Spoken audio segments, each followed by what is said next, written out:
अल्हड़ engineer को देखते रहने के लिए सब्सक्राइब बटन पर क्लिक करें और नोटिफिकेशन के लिए बेल आइकन को दबाएं।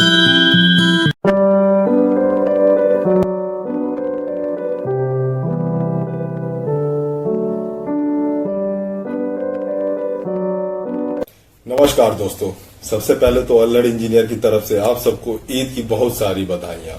उम्मीद करते हैं कि इस कोरोना के समय में 2020 की जो आपकी ये ईद है ये काफी अच्छे से मने। अपने परिवार के साथ एंजॉय करिए, जितना कर सकें घर में ही रहिए और अच्छे से ईद मनाइए। खुश रहिए, खुशियां बांटिए और अच्छे से रहिए। हमारी बस यही कामना रहेगी कि पूरे देश के लोग, सभी धर्म, सभी संप्रदाय के लोग, हर लोग जो भी हैं देशवासी और बाहर दुनिया, समूचे विश्व के लोग, सब लोग स्वस्थ रहें, अच्छे से रहें, अच्छे से उनका परिवार रहे और जल्द से जल्द जितना हो सके हम इस बीमारी से निकलें। तो इसके आगे बढ़ते हुए हम आते हैं आज के एपिसोड पे। आज हम अपने इतिहास सीरीज का दूसरा एपिसोड शूट करने जा रहे हैं और ये एपिसोड शुरू करने से पहले मैं आपको कुछ चीजों के बारे में और कुछ बातें जो हैं वो आपसे करना चाहूंगा। तो हाँ दोस्तों, जैसा कि आप सभी जानते हैं और हम लोग सब ये बचपन से सुनते आए हैं कि भारत में विभिन्नता में एकता होती है। तो ये विभिन्नता कई प्रकार की है। ये लोगों के रंगों की विभिन्नता है, भाषाओं की विभिन्नता है और जितने हमारे सांस्कृतिक क्षेत्र हैं उसकी विभिन्नता है।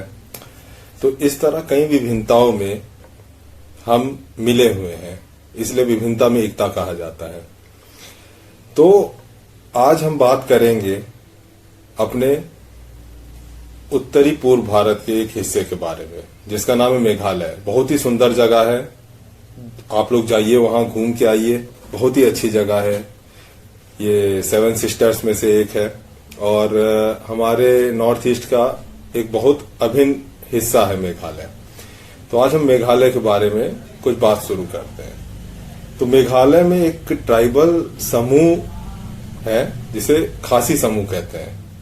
तो ये समुदाय जो है, ट्राइबल समुदाय, खासी समुदाय, ये मुख्यतः मेघालय में पाया जाता है, असम के बॉर्डर पे पाया जाता है और कुछ कुछ ये बंगाल में पाया जाता है। तो ये जो इनकी भाषा है, खासी भाषा, ये मुख्यतः आपकी ओरल भाषा है, मतलब मौखिक है, लिखित नहीं है। इसकी कोई लिपि नहीं थी पहले, बाद में शायद इसको ट्रांसलेट किया गया, पर पहले इसकी कोई लिपि नहीं थी। तो फिर बाद में जब समय आगे बढ़ा, कॉलोनीज का डेवलपमेंट हुआ, ब्रिटिश लोग कॉलोनीज बनाना शुरू किए, उसके बाद लोग जाना शुरू किए उधर, दूसरे देश के लोग और सब लोग। तो उस समय क्रिश्चियन मिशनरीज कहीं आए वहां पे और यहाँ के जो लोग थे वो क्रिश्चियन मिशनरीज के आने से पहले अपने आदिवासी रीति रिवाजों के हिसाब से पूजा पाठ और बाकी सांस्कृतिक कार्यक्रम करते थे। बट आने के बाद इसमें 85% लोग अब वहां पे जो खासी समुदाय के थे वो अब क्रिश्चियन में हैं। ऐसा विकिपीडिया पे है, तो आप देख सकते हैं। तो वो अब क्रिश्चियन रीति रिवाजों का पालन करते हैं और काफी मीन्स इधर उधर होने के बाद, मीन्स अलग अलग स्टेट में जाने के बाद अब उस क्षेत्र में बहुत कम खासी समुदाय के लोग, जो आज भी खासी समुदाय के ही हैं, बहुत कम लोग बचे हुए हैं। तो अब मैं खासी समुदाय पे क्यों आया, मैं इस खासी समुदाय का आज आपसे जिक्र क्यों कर रहा हूं। पहला चीज तो ये कि हमको जानना चाहिए कि हमारे देश में अलग अलग भाग में किस किस समुदाय के लोग हैं, उनके रहने के तरीके क्या हैं और वो कैसे अपना जीवन व्यतीत करते हैं, क्या क्या परिवर्तन आए। क्योंकि हम शायद दिल्ली के बाहर या कुछ चुनिंदा क्षेत्रों के बाहर ज्यादा निकल नहीं पाए समय के साथ, तो इसलिए पहला तो ये। दूसरा चीज ये कि आज हम जिस हस्ती की बात करने जा रहे हैं वो इसी समुदाय के एक बहुत बड़े लीडर थे। हाँ, और बहुत कम एज में वो इस समुदाय का पूरा नेतृत्व कर रहे थे। तो उनका नाम था यू तिरोत सिंह। यू तिरोत सिंह जो थे वो खासी समुदाय के थे और वो मेघालय के पहले फ्रीडम फाइटर थे। यू तिरोत सिंह मेघालय के पहले फ्रीडम फाइटर थे जो कि अंग्रेजों से दो हाथ किया था जिन्होंने अपनी अंतिम दम तक मेघालय के लिए अंग्रेजों से लड़ाई की थी। तो आज हम उन्हीं के इतिहास के बारे में जानेंगे। हम थोड़ा विस्तृत रूप से उसमें कोशिश करेंगे कि आपसे जितना हो सके हम ज्ञान की बात आपको बताएं, उनसे रिलेटेड बात आपको बताएं। और तो हम शुरू करते हैं आज का एपिसोड, जो कि पूरा का पूरा डेडिकेटेड है यू तिरोत सिंह जी पे। तो दोस्तों, यू तिरोत सिंह का जन्म 1802 में हुआ और इनकी मृत्यु हुई 1835 में। मीन्स इन्होंने कुल 33 वर्ष ही अपना जीवन जिया और इतनी कम उम्र में इन्होंने अपना जो जीवन था वो अपने लोगों के लिए, यानी अपने खासी समुदाय के लोगों के लिए न्यौछावर कर दिया। और इन्होंने ब्रिटिशर्स से डायरेक्ट दो हाथ किए थे। तो हुआ कुछ यूं, हम चलते हैं थोड़ा इतिहास के उस घटना की तरफ जिसने एक नॉर्मल या एक साधारण से चीफ को, जो कि एक समुदाय के एक छोटे भाग के, भारत के एक हिस्से के छोटे भाग के एक समुदाय के चीफ थे, उन्हें कैसे एक ऐतिहासिक पुरुष बना दिया। आखिर ऐसी क्या घटना हुई, ऐसा क्या हुआ उस समय। तो ये बात है 1826 की, जब यंदावू की संधि हुई थी। तो उस समय ब्रह्मपुत्र की पूरी घाटी पे ब्रिटिशर्स ने अपना कब्जा जमा लिया था।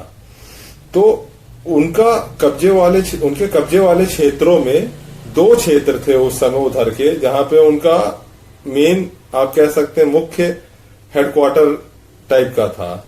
एक तो सिलहेट था, जो कि अब बांग्लादेश का पार्ट है, एक शहर है सिलहेट, और दूसरा था असम का निचली हिस्सा। तो अब ब्रिटिशर्स ने क्या सोचा कि हम सिलहेट से और असम के इस निचले हिस्से तक एक डायरेक्ट सड़क बनाते हैं। तो इससे इनके आवाजाही में, इनकी कंपनी के लोगों के मूवमेंट में और सारी चीजों में बहुत आसानी होती है सड़क के बन जाने से। पर यहां पे रोड़ा इनको एक फंसा कि इन दो क्षेत्रों के बीच में एक पहाड़ी पड़ती थी और उस पहाड़ी का नाम था खासी हिल्स। खासी हिल्स वही पहाड़ी थी जहां खासी समुदाय के लोग रहा करते थे। तो इन्हीं के नाम पे इस पहाड़ी का नाम था खासी हिल्स। तो हाँ दोस्तों, उस समय नॉर्दर्न टेरिटरी के जो ब्रिटिश गवर्नर थे, उनके एजेंट थे डेविड स्कॉट। तो डेविड स्कॉट ने जब ये सोचा कि अब हमको एक सड़क बनानी है जो कि गुवाहाटी से सीधा जाके आपका सिलहट में मिले, बांग्लादेश में, तो उन्होंने देखा कि खासी हिल से उनको ये रोड बनानी पड़ेगी, क्योंकि अगर ये रोड वो ना बनाते तो उन्हें कई ऐसी जगह से गुजरना पड़ता जहां पे मलेरिया के संक्रमण का खतरा बहुत ज्यादा था। तो उन्होंने देखा कि तिरोत सिंह को असम के द्वार पर अपने कब्जे को पुनर्स्थापित करने की बहुत ज्यादा लालसा है। वो चाहते थे कि खासी समुदाय के लोग फिर से असम के जो द्वार थे उस पर अपना कब्जा पुनर्स्थापित करें। तो और उन्होंने सोचा कि अगर वो ये उनको असम के द्वार पे कब्जा दे देते हैं तो उनको आराम से यहाँ पे सड़क बनाने में मदद भी मिलेगी और प्लस जल्द से जल्द ये सड़क निर्माण का कार्य पूरा भी हो जाएगा, जिससे शायद उनकी भी वाहवाही होगी उनके सरकार में। तो 2 दिन तक दरबार की कार्यवाही चली और ये समझौता पक्का हो गया कि ठीक है, असम के द्वार पे कब्जा तिरोत सिंह को दे दिया जाएगा, बदले में खासी हिल्स जो है उससे इनको रोड बनाने में खासी समुदाय के लोग मदद भी करेंगे और इनको रोड बनाने की अनुमति दे दी जाएगी। मतलब सड़क निर्माण का काम शुरू हो जाएगा। तो जो गुवाहाटी से लेके आपका सिलहट तक जो सड़क निर्माण होना था वो शुरू हो जाएगा। ठीक है, सब कुछ तय हो गया, सब कुछ अच्छे से था। खासी समुदाय के लोगों में काफी खुशी भी थी कि चलो अब हमको असम के द्वार पे कब्जा मिल जाएगा। तो उस समय किसी द्वार पे कब्जा या ये जो हुआ करता था, ये सब चीजें जो हुआ करती थी, ये काफी ही शानो शौकत की बात होती थी कि हमारे समुदाय का इस द्वार पे कब्जा है। तो ठीक है, चीजें अच्छी सी दिख रही थी। पर दिसंबर 1828 में मीन्स लगभग कुछ ही साल बचे हैं 200 साल पूरा होने में। तो दिसंबर 1828 में एक राजा थे, उनको ये बात खटकी कि कैसे इसका तिरोत सिंह को दे दिया गया द्वार का कब्जा, ये कब्जा तो मुझे मिलना चाहिए। और वो अपने कुछ सैनिकों को लेके निकल पड़े द्वार पे अपना कब्जा जमाने। और उनको ये विश्वास था कि ब्रिटिश हुकूमत जो है वो उनकी मदद करेगी। पर सिपाही कहते हैं इंग्लिश में, जो कि भारतीय लोग थे, मुगलों जैसा ड्रेस पहनते थे, मुगल सिपाहियों जैसा, और ब्रिटिश सेना के लिए काम करते थे उस समय। उन लोगों ने इस राजा को रोक दिया और इसको वहां से भगा दिया। इस राजा का नाम था आपका बलराम सिंह, और ये जिस जगह के राजा थे उस जगह का नाम था रानी। तो ये रानी की जगह के राजा थे और इनका नाम था बलराम सिंह। तो इनको ये चीज हजम नहीं हुई थी कि तिरोत सिंह को कैसे इन्होंने द्वारका कब्जा दे दिया। पर इस घटना का प्रभाव ये पड़ा कि ब्रिटिश हुकूमत काफी ही सजग हो गई कि ऐसे कभी भी कोई भी कब्जा करने के लिए कैसे भी आ सकता है। तो उन्होंने बहुत ज्यादा अपने आर्मी को वहां पे डिप्लॉय करना असम में शुरू कर दिया। ज्यादा सिपाही बुलाना, ज्यादा हथियारबंद सिपाही और ज्यादा सैनिकों को बुलाना उन्होंने शुरू कर दिया। तो जब ज्यादा सिपाहियों के आने की खबर आई तो तिरोत सिंह जी ने अपने खास खास लोगों को बुलाया और उनके साथ मतलब एक तरह से विचार विमर्श शुरू किया कि आखिर ऐसा क्या है, क्या इनका स्वभाव है ब्रिटिश लोगों का और ये क्या करते हैं। और उसके बाद तिरोत सिंह जी को ये पता चला उससे कि ये कई जगह पे ऐसा भी हो चुका है कि एक बार जब संधि हो जाती है तो ब्रिटिश लोग अपनी ज्यादा आर्मी बुला के, ज्यादा फोर्सेस बुला के उस जगह पे कब्जा कर लेते हैं, फिर उन्हीं को जिन्हें मित्र कहते हैं उनसे लगान लेते हैं, उनको अपना गुलाम बना देते हैं।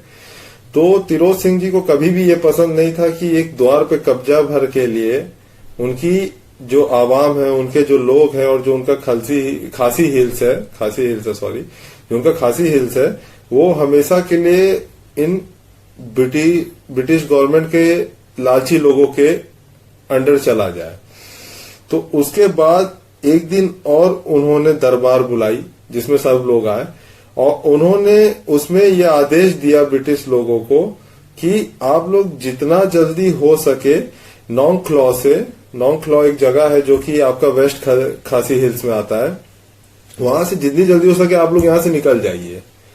पर ब्रिटिशर्स के कान में जू भी नहीं रहेंगी, वो वहां से नहीं निकले, जिसके परिणाम स्वरूप आपका आगे जाके एक बहुत बड़ा युद्ध छिड़ गया जिसे एंग्लो खासी वॉर कहते हैं। दोस्तों, अब ये जो एंग्लो खासी वॉर हुआ ये ब्रिटिशर्स के बीच में और खसी समाज के लोगों के बीच में, तो इसमें सबसे बड़ी बात थी कि ये जो वॉरफेयर होता है और जो ये लड़ने की टेक्निक्स होती है इसमें ब्रिटिशर्स बहुत ज्यादा ट्रेन थे।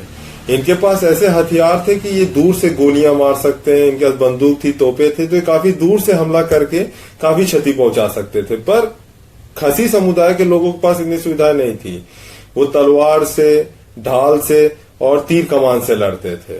तो जब पहली लड़ाई हुई तो उसमें खसी समाज के काफी लोग मारे गए, तो इनको ये समझ में तो आ गया कि अच्छा अब हम इनसे तीर का सामने से तो लड़के नहीं जीत सकते क्योंकि काफी दूर से हमको गोली मार देंगे या तोप से मार देंगे। तो फिर इन्होंने जो कि शिवाजी द्वारा अपनाई हुई पद्धति थी गोरिल्ला युद्ध, तो इन्होंने गोरिल्ला युद्ध का शुरू किया करना इनसे, ब्रिटिशर से। हालांकि ये उसमें भी थोड़ा मात खा रहे थे क्योंकि उनके पास आधुनिक हथियार थे, वो काफी लोगों को खरीद चुके थे खसी समाज में से सोने के सिक्के देके। तो ये लड़ाई चलती रही। फिर 1833 में तिरोत सिंह जी को ब्रिटिशर्स ने पकड़ लिया और कहा जाता है कि वो काफी गहरे गुफा में रहा करते थे, बट उनको पकड़ा ऐसे गया कि उनके ही किसी चीफ ने, उनके ही किसी मतलब आदमी ने, बहुत खास आदमी ने, उनका जो रहने की जगह थी उसका पता ब्रिटिशर्स को दे दिया। तो आप देख सकते हैं इससे कि मतलब कितना धोखेबाजी और कितना धोखेमारी था समाज में उस समय भी, आज भी हर समय है कि लोग लालच के चलते दूर की चीजें छोड़ के पास के ही कुछ छोटे मोटे फायदे के लिए अपने ही लोगों को बेच देते हैं। तो फिर 1833 में इन्हें तिरोत सिंह जी को पकड़ लिया गया, फिर इनको ढाका में शिफ्ट कर दिया गया, जहां पे 17 जुलाई 1835 में इनकी मृत्यु हुई। तो आज भी स्टेट हॉलिडे रहता है मेघालय में, हर साल इनके जन्मदिन के सॉरी इनके मृत्यु के दिन यानी 17 जुलाई 1835 में इनका मृत्यु हुआ था। तो हर साल 17 जुलाई को स्टेट हॉलिडे होता है मेघालय में। तो हमारे एक मित्र ने पिछली बार हमसे कमेंट सेक्शन में ये आग्रह किया था कि इस बार आप वीडियो बनाइए तो कुछ नॉर्थ ईस्ट के वॉरियर्स पे बनाइए। तो हमने पाया कि तिरोध सिंह जी एक बहुत ही महान वॉरियर थे जिन्होंने ये क्रांति की शुरुआत की थी। तो हमने इन पे वीडियो बनाया। आप अपने सुझाव कमेंट में दीजिएगा। सुरक्षित रहिए और हाँ, ईद की बहुत सारी फिर से बधाइयां। अपने घर वालों के साथ अच्छे से ईद मनाइए, खुशी से रहिए, स्वस्थ रहिए और चैनल को लाइक करिए, शेयर करिए, सब्सक्राइब करिए। अपने दोस्तों से भी बोलिए कि वो लाइक, शेयर और सब्सक्राइब करें। थोड़ा वोल्टेज के चलते हो सकता है कि ऊपर नीचे हो, तो यही है, आपसे निवेदन है कि कृपया सुरक्षित रहिए। और हाँ, अगर आप और भी कुछ रोचक एपिसोड देखना चाहते हैं जिसपे मैं बनाऊं तो कमेंट सेक्शन में मुझे बताइए। वैसे तो मैंने 2-3 आइडिया पे काम शुरू कर दिया है, पर मैं हाँ उन 2-3 आइडिया के बाद उस पर जरूर वीडियो बनाऊंगा। तो बस इसी के साथ मैं दिव्य प्रकाश सिंह आपसे इजाजत चाहूंगा और अपना सहयोग बनाए रखें और स्वस्थ रहिए, खुशी से रहिए और अपना आशीर्वाद हम पे बनाए रखिए। नमस्कार।